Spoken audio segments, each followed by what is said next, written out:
దేవునికి స్తోత్రము, దేవదేవునికి వందనములు. ప్రభువైనటువంటి యేసుక్రీస్తు నామములో మీ అందరికీ శుభములు తెలియజేస్తున్నాను. ప్రియ సహోదరి సహోదరుడా, ఈ ఉదయకాల సమయంలో దేవుని యొక్క వాక్యం సెలవిస్తుంది. చూడండి, మనందరము కూడా స్వతంత్రులుగా మనం జీవిస్తున్నాము ఈ భూమి మీద, శరీరానుసారంగాను. అలాగే మన భారతదేశాన్ని కూడా 78 సంవత్సరాల క్రిందట ఎంత బానిసత్వంలో ఉండి 78 సంవత్సరాల నుంచి మాకు స్వాతంత్రం వచ్చేసింది అని ఎంతో సంతోషంగా తిరుగుతూ ఉన్నారు. దేవుని యొక్క వాక్యం సరుస్తుంది కదా, సమస్త దేశములారా యెహోవాను స్తుతించుడి, సంతోష గానముతోటి ఆయన సన్నిధిలోనికి రండి అని కీర్తనకారుడు మనకి చెప్తున్నాడు. సమస్త దేశములారా యెహోవాకు ఉత్సాహధ్వని చేయడి. చూడండి, ఒక దేశం కాదండి, భారతదేశం ఒకటే కాదు, ప్రపంచంలో ఉన్నటువంటి అన్ని దేశాలు కూడా యెహోవాకు ఉత్సాహధ్వని చేయడంట, ఆయన ఆరాధించాలంట. కానీ ఈ దినాన్ని చూసుకున్నట్లయితే ఒక దేశం అంటే మరొక దేశానికి పట్టలేదు, ఒక దేశానికి మరొక దేశానికి వైరము, యుద్ధాలు. ఇదిగో ఈ దినాన మరి దేవుడు మనకి ఈ భాగ్యాన్ని ఇచ్చాడంటే, మనం ఉన్నటువంటి స్థలంలో ఇట్టి రీతిగా దేవుడు మనం నిలబెట్టాడంటే మన దేశానికి మనం ఏ విధంగా ఉపయోగపడుతున్నాం, దేవునికి మనం ఏ విధంగా దగ్గరికి మన దేశాన్ని తీసుకెళ్ళగలుగుతున్నాం. దేశాన్ని తీసుకెళ్ళటం అంటే ఒక వ్యక్తి అంటాడు కదా, ఈ లోకానుసారంగా రాసినటువంటి ఒక వ్యక్తి, దేశం అంటే మట్టి కాదు, దేశం అంటే మనుషులు అని. అవును కదా, మనుషులమైనటువంటి మనందరము కూడా మన దేశాన్ని ఏ విధంగా ముందుకు మనం తీసుకెళ్ళగలుగుతున్నాం. కుటుంబంలో చూసుకున్నట్లయితే ఒక వ్యక్తికి మరొక వ్యక్తికి పట్టలేదు, బిడ్డలకి తల్లిదండ్రులకి పట్టలేదు, భార్యకు భర్తకి పట్టలేదు, పొరుగువాడికి పట్టలేదు, ఒక గ్రామానికి మరొక గ్రామానికి పట్టలేదు, పట్టణానికి మరొక పట్టణానికి పట్టలేదు. దేశంలో ఉన్నటువంటి ఏ ఒక్కరికి కూడా పడట్లేదంటే చూడండి, దేశాన్ని మనం ఏ విధంగా ముందుకు తీసుకెళ్ళగలం. మనం స్వాతంత్రులుగా మనం జీవిస్తున్నాము. ఎందులో మనకి స్వాతంత్రత వచ్చింది, ఎందులో మనకి ఫ్రీడమ్ వచ్చింది? పాపాలు చేయటానిక, పొరపాట్లు చేయటానిక, ఒకటిది లాక్కుని తినటానిక? దేవుని యొక్క వాక్యం సెలవుస్తుందండి. అందుకే మనం పక్క దేశాల గురించి మాట్లాడవలసిన లేదు, మన గురించి మనం మాట్లాడుకోవాలి. నీ కంటిలో దూలాన్ని పెట్టుకుని ఎదుటివాడి కంటిలో నలుసునెందుకు చూస్తున్నావు? భారత పౌరులుగా మన యొక్క పని ఏమిటి? దేవుని యొక్క బిడ్డలుగా మనం పిలువబడుతున్నాం కదా, మరి మన బాధ్యత ఏమిటి? మన యొక్క కుటుంబాన్ని మార్చగలుగుతున్నామా? మన యొక్క తోటివారిని మార్చగలుగుతున్నామా? మన గ్రామాన్ని, మన పట్టణాన్ని, మన దేశాన్ని మనం మార్చగలుగుతున్నామా? దేశమా దేశమా, భారతదేశమా, యేసయ్య మాట వినుము, సంగమా సువార్త మాట వినుము అని దేవుని యొక్క వాక్యం సెలవిస్తుంది. దేశము యేసయ్య మాట వింటుందా? దేవుని యొక్క వాక్యం సెలవిస్తుంది. చూడండి, మొదటి సమూయేలు గ్రంథంలో చూసుకున్నట్లయితే, మొదటి సమూయేలు గ్రంథము 2వ దినవృత్తాంతంలో 7:14 చూస్తే, మొట్టమొదటిగా నా పేరు పెట్టబడిన నా జనులు.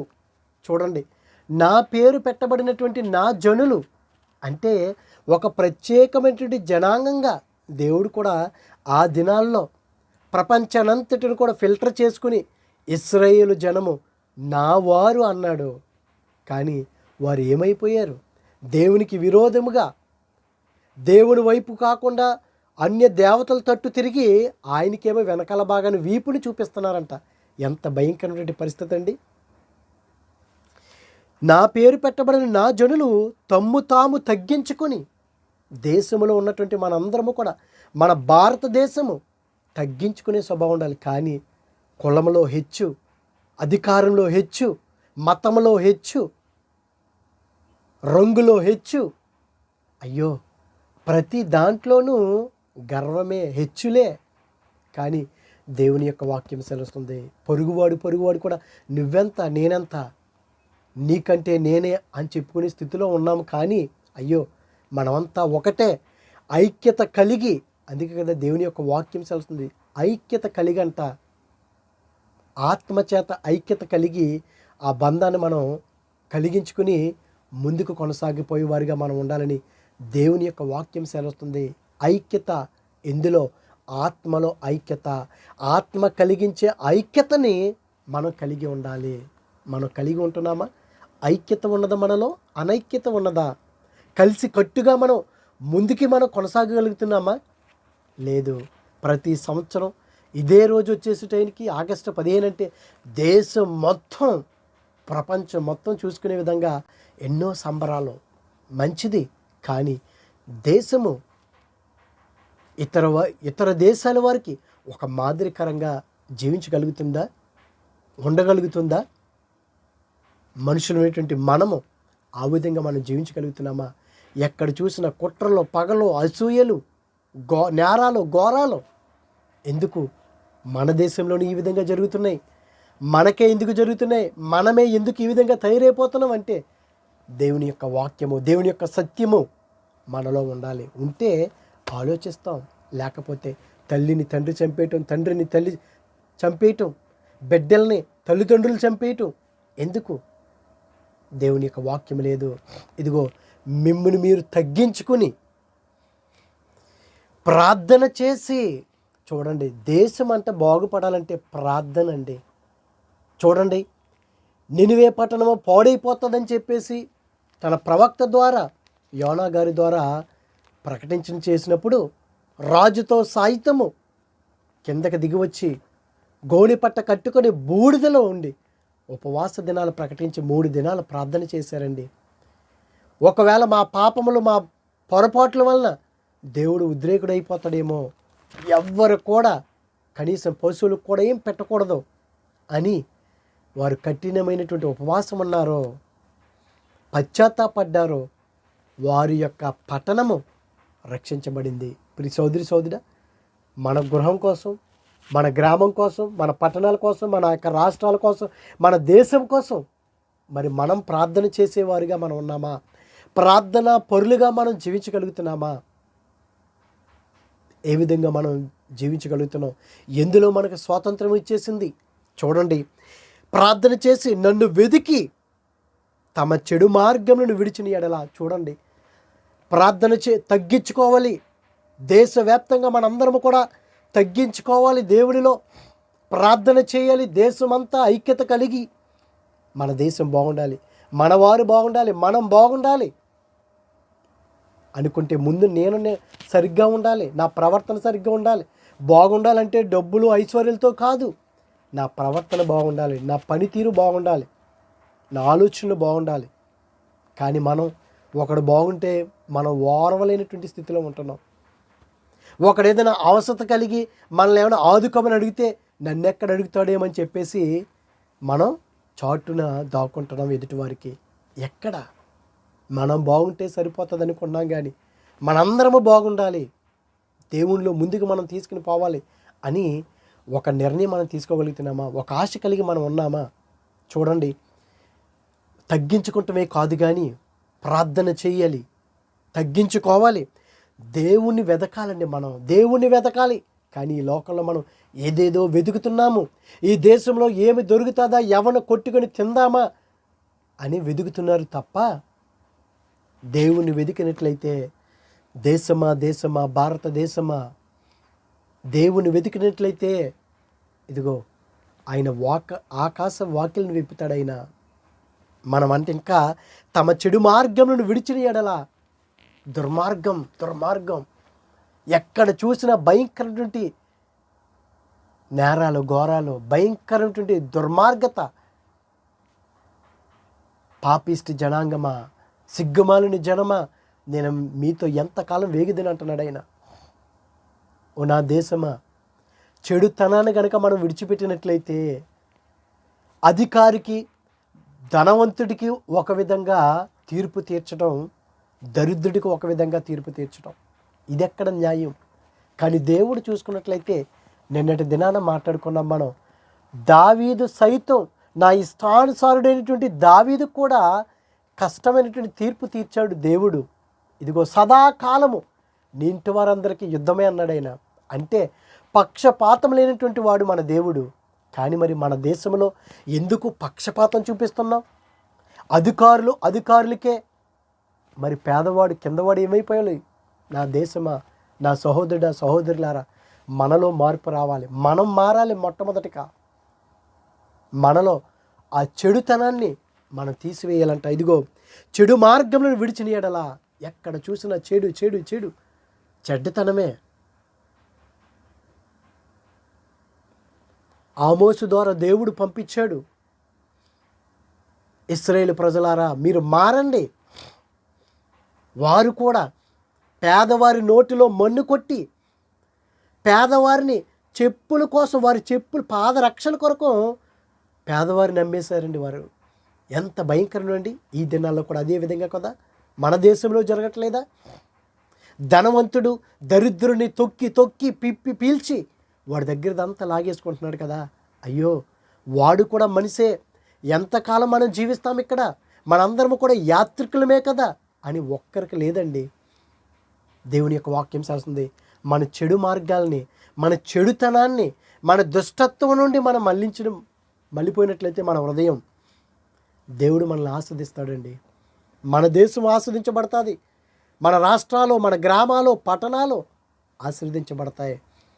కానీ ఎక్కడ చూసినా చెడుతనము, గర్వము, హెచ్చులు, ప్రార్థన లేనటువంటి జీవితాలు చూడండి. నన్ను వెతికి తమ చెడు మార్గములను విడిచినేలా ఆకాశం నుండి నేను వారి ప్రార్థన ఆయన వినేటువంటి వాడు. దేశం మొత్తం అంతా నిజంగా ప్రార్థన చేస్తే ఒకసారి ఆలోచించండి. దేశం మొత్తం కరోనా సమయంలో గంట కొట్టండి, కరోనా వెళ్ళిపోతుంది. గంట కొడితే కరోనా వెళ్ళిపోతుందా? వెళ్ళదండి. ప్రార్థన చేస్తే దేశం మారిపోతుంది. దేశంలో ఉన్నటువంటి వ్యాధులు పారిపోతాయి, దేశంలో ఉన్నటువంటి పరిస్థితులు మారిపోతాయి. కానీ నువ్వు గంట కొట్టి నీ చెడుతనాన్ని, దుర్మార్గతను విడిచిపెట్టకుండా గంటలు కొట్టి ఏమి చేసినా పోవండి. అవి మారవు. మన జీవితాలు మారాలంటే ప్రార్థన చేయాలని దేవుని యొక్క వాక్యం సెలవుస్తుంది. ఇదిగో నేను వారి ప్రార్థన విని వారి పాపములు క్షమించి వారి దేశమును స్వస్థపరిచుదును. చూడండి, మన దేశాన్ని దేవుడు స్వస్థపరుస్తాడు. మన దేశాన్ని దేవుడు మారుస్తాడు. మన దేశ యొక్క పరిస్థితుల్ని మార్చగలిగినటువంటి గొప్ప శక్తిమంతుడు మనకున్నాడు. భారతదేశమా, దేవుని యొక్క మాట వినినట్లయితే ఇదిగో ఆయన మన ప్రార్థన ఆలకిస్తాడు. మన పరిస్థితుల్ని ఆయన మారుస్తానంటున్నాడు. స్వతంత్రులైనటువంటి బానిసలు అయిపోతున్నాం మనం. స్వతంత్రతని పొందుకున్నాం మనం, కానీ ఇంకా బానిసత్వంలోనే.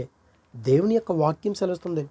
1 సమూయేలు గ్రంథంలో కూడా 8వ అధ్యాయము 6-7లో చూస్తే అక్కడ మాకు న్యాయము తీర్చుటకే రాజును నింపమని వారు అనిన మాట సమూయేలు దృష్టికి ప్రతికూలముగా ఉండెను కనుక సమూయేలు యెహోవా దేవునికి ప్రార్థన చేశాడు. ఎందుకు? అంతవరకు న్యాయాధిపతులు దేవుడు పరిపాలిస్తున్నాడు.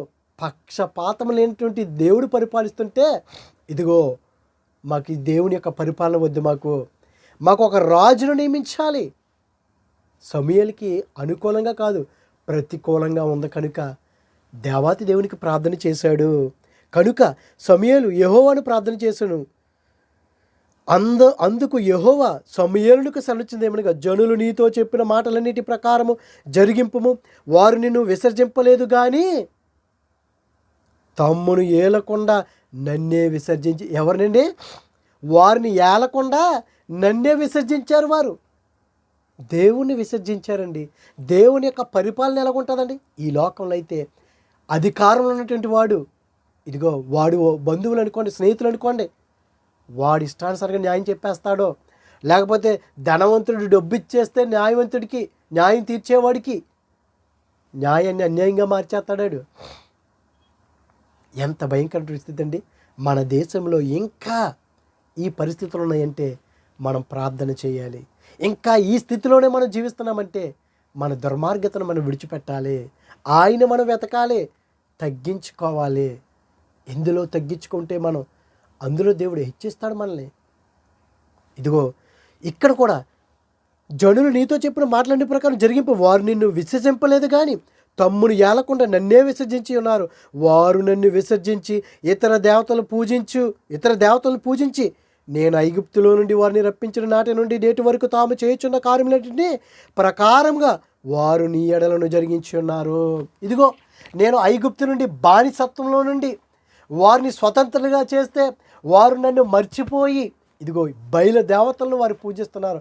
బయలు దేవతలే మమ్మల్ని రక్షించాయని వాటిని పూజించి నన్ను విసర్జిస్తున్నారు. పరిపాలన చేస్తున్నట్టు నన్నే వారు విసర్జించారు, నిన్ను కాదు అని దేవుడు సాక్ష్యం చెప్తున్నాడండి. ఇక్కడ దేవుడు మాట్లాడుతున్నాడండి సమూయేలుతోటి. మరి మనం ఏ విధంగా దేవుని యొక్క పాలన మనం విసర్జించేవారుగా ఉన్నామా?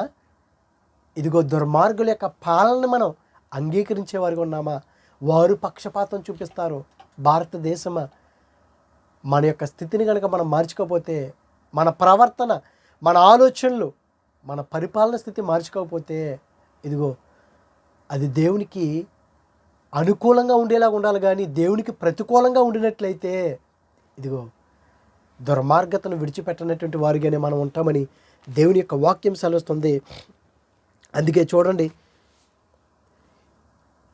యోధా గ్రంథంలో కూడా చూసుకున్నట్లయితే దేవదూతలండి తప్పు చేస్తే దేవుడు ఏం చేశాడు?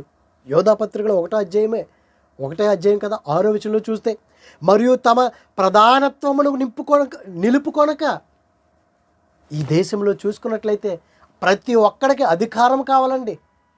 పోనీ ఆ ఉన్న అధికారం నిలబెట్టుకుంటాడా? ఆ ఉన్నంత వరకు 5 సంవత్సరాలైనా లేదండి. ఎన్నో తప్పులు, పొరపాట్లు, భయంకరమైన స్థితి అండి. అధికారం ఉంటే ఒక విధంగా జీవించటం, అధికారం లేకపోతే మరొక విధంగా ఉంటాం. అధికారం ఉన్నా లేకపోయినా ఒకే విధంగా మన దేవుని దృష్టిలో దుర్మార్గతను విడిచిపెట్టి దేవునికి ఇష్టమైనటువంటి వారిగా ఆత్మ కలిగించు ఆ ఐక్యమైనటువంటి బంధాన్ని మనం కలిగి జీవించాలండి. ఈ దేవదూతలు కూడా ప్రధానత్వాన్ని నిలుపుకోకపోయాయి. ఈ లోకంలో కూడా చూసుకున్నట్లయితే దేశంలో ఉన్నటువంటి అనేక మంది నాయకులు వారి ప్రధానత్వాన్ని నిలుపుకోనకుండా ఇదిగో ఈ యొక్క ధనానికి లోబడిపోయేవారు. ఎక్కడ చూసినా సరే ధనం ధనం ధనం దోచుకుంటమే, కరప్షనే కదా ఎక్కడ చూసినా. అది ఉండకూడదండి. దేవుని యొక్క వాక్యం సెలవుస్తుంది. అటువంటి వారిని దేవుడు క్షమించడు. వారు కూడా నిలుపుకోలేకపోయారు. ఎక్కడ కట్టిక చీకటి గల నరకంలో వారు పడవేయబడ్డారు. వారు దేశమా, భారతదేశమా, మనం మారాలి. దేశం అంటే చెట్లు పొట్లు కాదు కదా, మనుషులు ఉంటుండే మనమే ప్రత్యేకమైనటువంటి జనంగా నా పేరు పెట్టబడి జనం అంటున్నాడు ఆయన. మరి మనం ఏ విధంగా జీవించాలి? అందుకే దేవుని యొక్క వాక్యం చేస్తుంది. గలతీ పత్రిక 5వ అధ్యాయం 1వ వచనంలో ఈ స్వాతంత్ర్యము అనుగ్రహించి మనకు దేవుడు స్వతంత్రాన్ని ఇచ్చాడండి. క్రీస్తు మనలను స్వతంత్రులుగా చేసి ఉన్నాడు కాబట్టి మీరు స్థిరముగా నిలిచి, భారతదేశంలో 78 సంవత్సరాల నుంచి స్వతంత్రులుగా జీవిస్తున్నామే. ఎందులో స్వతంత్రం వచ్చింది మనకి? ఒకరిని చంపటానికి, ఒకడి మీద మనం అధికారం పెత్తనం చెలాయించడానికి, లేకపోతే ఒకరిని మనము లోబరుచుకుంటానికి, ఒకడి మీద పడి తినటానికి. దీనికా స్వతంత్రం? నీకు బలం ఉంది కదా అని చెప్పేసి బలహీనుని కొట్టడమా? నీకు ధనం ఉంది కదా అని చెప్పేసి వాడికి ఒక విధంగా, బలహీనుడికి, దరిద్రుడికి న్యాయం ఒక విధంగా తీర్చడమా? పక్షపాతం. స్వతంత్రం అంటే అదేనా? దేవుని యొక్క వాక్యం సెలవుతుంది. ఇదిగో స్వతంత్రముగా చేసి ఉన్నాడు కాబట్టి మీరు స్థిరముగా నిలిచి మరలా దాస్యమును కాడి క్రింద చిక్కు కొనకుడి. పాపమనే దాస్యమనే ఆ దాస్యంలోకి వెళ్ళకూడదు. మనం దాని కిందకు మళ్ళీ చిక్కుకోకూడదు. మన దుష్టత్వాన్ని నుండి మనం మళ్లించబడాలి. మన దుర్మార్గతను విడిచిపెట్టమంటున్నాడు దేవుడు. కానీ స్వతంత్రులైనటువంటి బానిసలంట, బానిసత్వం నుండి స్వతంత్రం కాదు, బానిసత్వం నుండి స్వతంత్రులుగా వచ్చారు. కానీ స్వతంత్రులైన బానిసలు. ఎంత భయంకరమైన పరిస్థితి అండి! స్వతంత్రం సంపాదించుకొని నువ్వు మరలా బానిసమైపోతే ఈ లోకానికి బానిసలు అవ్వకూడదండి. మనం మరలా బానిసత్వంలోకి మీరు చిక్కుకొనకూడి. పాపము. ఒక్కొక్కడు సిగరెట్లు తాగటం, మందు తాగటము, వ్యభిచారము బానిసత్వం అండి. బానిసత్వం అంటే ఈ లోకంలో నాకు స్వతంత్రం వచ్చేసిందని అనుకుంటున్నాం మనం. దేవుని యొక్క వాక్యం సెలవుస్తుందండి. అదే గలతీ పత్రికలో చూస్తే, అదే గలతీ పత్రికలో దేవుని యొక్క వాక్యము ఎంత విలువైనదంటే 5వ అధ్యాయంలో గలతీ పత్రిక 5వ అధ్యాయంలో మొదటి వచనంలో చూస్తే, ఈ స్వతంత్రం అనుగ్రహించి క్రీస్తు మనల్ని స్వతంత్రంగా చేసుకున్నాడు కాబట్టి మీరు స్థిరముగా నిలిచి మరలా దాస్యమను కాడి క్రిందకు చిక్కుకొనకూడదు. 13వ వచనంలో చూస్తే, సహోదరులారా మీరు స్వతంత్రులుగా ఉండుటకు పిలువబడితిరి. దేవుడు ఐగుప్తు నుండి బానిసత్వం ఉన్నటువంటి వారిని స్వతంత్రులుగా ఉండటానికి దేవుడు పిలిచాడు. కానీ మరలా వాళ్ళు స్వతంత్రులయ్యి మరలా బానిసత్వంలోకి వెళ్ళిపోయారు. ఇదిగో మీరు స్వతంత్రులుగా ఉండుటకు పిలువబడితే, అయితే ఒక మాట, ఆ స్వతంత్రము శరీర క్రియలకు హేతువు చేసుకొనక, నాకు స్వతంత్రం వచ్చేసింది, ఫ్రీడమ్ వచ్చేసింది, నేను ఏదైనా చేసేయచ్చు, నా ఇష్టానుసారంగా జీవించవచ్చు అని అనుకుంటున్నామేమో. దేశమా, ఇదిగో ఆ స్వాతంత్రాన్నంట శరీర క్రియలకు హేతువు చేసుకొనక, నేను తినొచ్చు, త్రాగొచ్చు, ఇష్టానుసారంగా నేను ఉండొచ్చు, ఎవరైనా కొట్టొచ్చు, పాపం చేయొచ్చు అని అనుకుంటున్నామేమో. ఇది నువ్వు స్వాతంత్రం అనుకుంటున్నావేమో. శరీర క్రియలకు హేతువు చేసుకొనక, ఈ స్వాతంత్రాన్ని శరీర క్రియలకి హేతువు చేసుకోకూడదంట మనము. అంటే ఏ విధంగా మనం జీవించాలి, మనం ఏ విధంగా మనం జీవిస్తున్నాము. స్వతంత్రత వచ్చేసింది, ఫ్రీడమ్ అనుకుంటున్నాం మనం. పాపానికి శరీర క్రియలకి మనం దాన్ని హేతు చేసుకోకూడదు. ప్రభువులో మనం స్వతంత్రులుగా ఉంటాం. ప్రభువా, ఇదిగో నాకు స్వేచ్ఛనిచ్చావయ్యా, ఈ గ్రంథాన్ని నువ్వు మరుగు చేయలేదయ్యా, అన్నీ కూడా నువ్వు ఇదిగో తేట తెల్లంగా నాకు చూపిస్తున్నావు. నా దుర్మార్గతను విడిచిపెట్టాలి, ప్రార్థనలో నేను ఉండాలి, నిన్ను వెతకాలి, అప్పుడు దేశము అభివృద్ధి చెందుతుంది. భారతదేశమా, దేశంలో ఉన్నటువంటి ప్రతి ఒక్క విశ్వాసి మరి యొక్క మార్చే విధంగా ఉండినట్లయితే, మన ఆలోచనలు మారినట్లయితే దేశం మారుతుంది, మన పరిస్థితులు మారుతాయి. లేకపోతే ప్రేమ లేదు, ఒకరి మీద ఒకరు పైకి కపటమైనటువంటి ప్రేమ కలిగి మనం జీవిస్తున్నాం. అందుకే 1 కొరింథీయులకు రాసినటువంటి పత్రిక 10:23 చూస్తే, అన్ని విషయములందు నాకు స్వాతంత్ర్యము కలదు, కానీ అన్ని విషయాల్లో మనకి స్వాతంత్ర్యం ఉంది. భారతదేశమా ఉంది, కానీ అన్నిటి యందు నాకు స్వతంత్రము కలదు, కానీ అన్నీయు క్షేమాభివృద్ధి కలుగు చేయవు. చూడండి, 1 కొరింథీయులకు రాసినటువంటి పత్రికలో చూస్తే దేవుని యొక్క వాక్యం సెలవుస్తుంది. అంటే మనకు స్వతంత్రం వచ్చేసింది, మన ఇష్టానుసార రాజ్యం అని మనం అనుకుంటాం. అన్ని విషయములందు నాకు స్వతంత్రం కలదు, కానీ అన్నీ చేయదగినవి కావు. మనం అన్నీ చేయకూడదండి. ఏది చెడ్డదో దానికి దూరంగా ఉండాలి, ఏది దుర్మార్గతో, ఏది దేవునికి విరోధమో అన్నీ చేయదగినవి కాదు. కానీ దేశం ఏం చేస్తుందండి? అందుకే ప్రభువుని ఎందుకు అంగీకరించరు? నువ్వు అబద్ధం ఆడకూడదు, దొంగతనం చేయకూడదు, వ్యభిచారం చేయకూడదు, మద్యపానం చేయకూడదు, ధూమపానం చేయకూడదు, నరహత్య చేయకూడదు అంటే దేశం ఏం చేస్తుందండి? మద్యపానం తాగండి, మీకు అన్నీ కూడా తగ్గించేస్తాం, మీ ఇష్టానుసారంగా తాగండి, దేవునికి విరోధం అండి. అన్ని స్వతంత్రం వచ్చింది కరెక్టే, కానీ అన్నీ చేయదగినవి కాదు. ఎందుకు మరి మద్యపానాన్ని ఎందుకు ప్రోత్సహిస్తున్నారు? ఎందుకు ధూమపానాన్ని ప్రోత్సహిస్తున్నారు? అవన్నీ బ్యాన్ చేయొచ్చు కదా. దేశమా భారతదేశమా, ఎప్పుడు మనందరము కూడా ఐక్యత కలిగి, ఆత్మ కలిగించు ఆ బంధాన్ని కలిగి, మనము ఏక మనసు కలిగి, ఏక ప్రేమ కలిగి దేశమంతా ప్రార్థన చేసినట్లయితే నిజంగా ఆ పరలోక భాగ్యాన్ని దక్కించుకుంటామండి మనం. తోమా గారు వచ్చారు, ఎంత పరిచర్య చేశాడండి ఆయన. భారతదేశానికి అడుగు పెట్టాడండి. అపోస్తుల్లో ఒక అపోస్తుడు ఎంత గొప్పండి మనకి నిజంగానే. అంటే మనం మారాలి, దేవునిలో తగ్గించుకోవాలి. అన్నీ చేయదగినవి కావు. ఏవి చెడ్డవో దాన్ని మనం విసర్జించాలి, ఏవి మంచివో అవి హత్తుకోవాలి తప్ప మన ఇష్టానుసారంగా స్వతంత్రం వచ్చింది కదని మన ఇష్టానుసారంగా మనం జీవించకూడదని దేవుని యొక్క వాక్యం సెలుస్తుంది. అన్నిటి యందు నాకు స్వతంత్రం కలదు కానీ అన్నీ క్షేమాభివృద్ధి కలుగు చేయవు. అన్నీ క్షేమాభివృద్ధి కలుగు చేయవు కదా. నువ్వు తాగితే పోతావు, తింటే తినకూడనివి నువ్వు తింటున్నావు. గోట్కాలు అవి ఇవి మన ఇష్టానుసారంగా మనకు తెలిసైనా సరే అవి తింటా మనం ఏమైపోతుంది. దేవుని యొక్క వాక్యం చదువుతుంది, నాకు స్వతంత్రం కలదు కానీ అన్నీ క్షేమాభివృద్ధి కలుగు చేయవు. నాకు స్వతంత్రం ఉందని నీ ఇష్టానుసారంగా అన్నీ తినేతే అన్నీ తాగితే చనిపోతాం కదా. ప్రియ సోదరి సోదరులారా, దేవుడిచ్చినటువంటి జీవితాన్ని దేవుని కొరకు గనక మనం ప్రయాసపడినట్లయితే మన దేశంలో ప్రభు మన దేశాన్ని ఇదిగో ఆయన ఆకాశం విప్పంట మన దేశాన్ని స్వస్థపరుస్తానన్నాడు, మన దేశాన్ని అభివృద్ధిపరుస్తానన్నాడు, మన దేశాన్ని ఆశీర్వదిస్తా అంటున్నాడు. దేశమా దేశమా భారతదేశమా యేసయ్య మాట వినుము.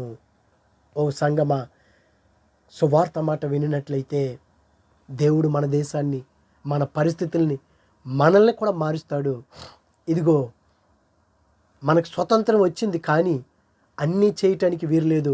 ఆ స్వతంత్రాన్ని మన యొక్క శరీర క్రియలకు మనం ఉపయోగించటం కాదు. కానీ అలా ఉపయోగించినట్లయితే, ఆ ప్రధానత్వాన్ని నువ్వు నిలుపుకోకపోయినట్లయితే ఆ కట్టిక చీకటి గల బెలంలో దేవుడు వేసేస్తాడు. ఆ విధంగా కాకుండా దేవుడు వచ్చే రెండో రాకడలో మన దేశంలో ఉన్నటువంటి ప్రతి ఒక్క మనిషి కూడా, విశ్వాసే కాదు ప్రతి ఒక్క వ్యక్తి దేవుని యొక్క రాజ్యంలో కనుక మనం చేరినట్లయితే దేవుడు ఎంతో సంతోషిస్తాడు. అట్టి విధంగా మన దేశంలో ఉన్నటువంటి ప్రతి ఒక్క వ్యక్తిని, విశ్వాసిని, నాయకుడిని దేవుడు దీవించి దేవుని యొక్క జ్ఞానంతో దేశాన్ని పరిపాలించేలాగా మనందరము కూడా ఏక మనసు కలిగి ప్రార్థన చేద్దాం. అటువంటి కృప దేవుడు మనందరికీ అనుగ్రహించును గాక. ఆమేన్. పరిశుద్ధుడా, ప్రేమగల తండ్రి, మహిమగల దేవునికి స్తోత్రములు తండ్రి. సమస్త దేశములారా యెహోవాని స్తుతించడానికి సెలవుస్తున్నావు ప్రభా. ఉత్సాహధ్వని చేస్తూ నీ సన్నిధిలోకి రమ్మంటున్నావు ప్రభా. భారతదేశంగా ప్రభు మేమందరము కూడా ఏక మనసు కలిగి నీకిష్టమైన బిడ్డలుగా మమ్మల్ని జీవింపచేయమని ఈ స్వాతంత్ర్యాన్ని ప్రభువ ఇదిగో తండ్రి మా శరీర క్రియలకు మేము ఉపయోగించడం కాదు కానీ ఇదిగో తండ్రి అన్నీ చేయదగినవి కావు అంటున్నావు ప్రభా. అవును ప్రభా, మేము ఆ విధంగా చేసినట్లయితే మమ్మల్ని మేము కోల్పోతాం ప్రభా. ఈ భూమి మీద మేము జీవించినంత కాలం ప్రభా, మా దేశంలో మేము ఉన్నంత కాలం ప్రభా, నీ కొరకు ప్రభా, నీ వైపు తిరపటానికి మాకు మార్గం సరళం దయచేయమని, దేశాన్ని మీరు స్వస్థపరచండి, ఆస్తించమని క్రీస్తు నామములో అడుగుచున్నాం పరమ తండ్రి. Amen, amen. God bless you all.